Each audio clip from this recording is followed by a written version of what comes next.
About 5 years after Jim stepped into the state Senate seat, he got orders to deploy to Afghanistan.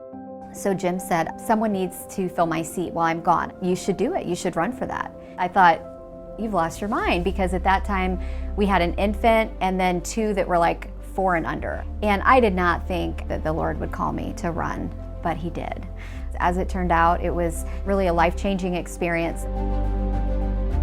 We live in a very divisive time, very politically charged time, one in which our Christian values and really traditional morality is being dumbed down or ignored altogether.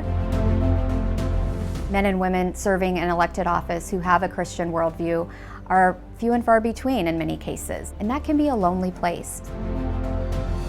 They have a real challenge, really an uphill battle, I think. Number one, to maintain their Christian values and their morality, and then also reflect those in the policies that they vote for and that their legislatures ultimately pass. And we want to help equip them, give them the resources and the tools necessary to be effective Christian statesmen in their state capitals.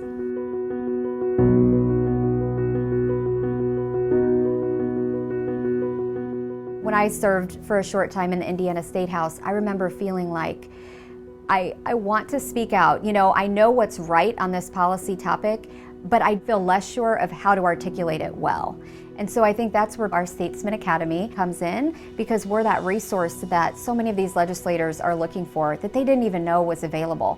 Statesmen Academy is not just a one-week training. We start there, but where we go from there is, I think, even more important, and that is through our alumni community. Through that community, our statesmen are continually resourced with the tools that they need to be successful.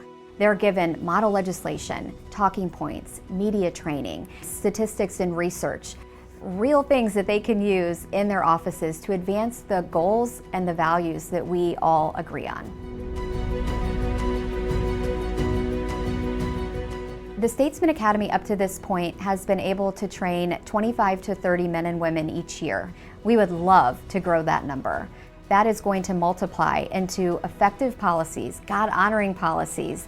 If they're all pursuing those biblical values through the work that they do, I think ultimately God is going to be honored and His will is going to be done on earth as it is in heaven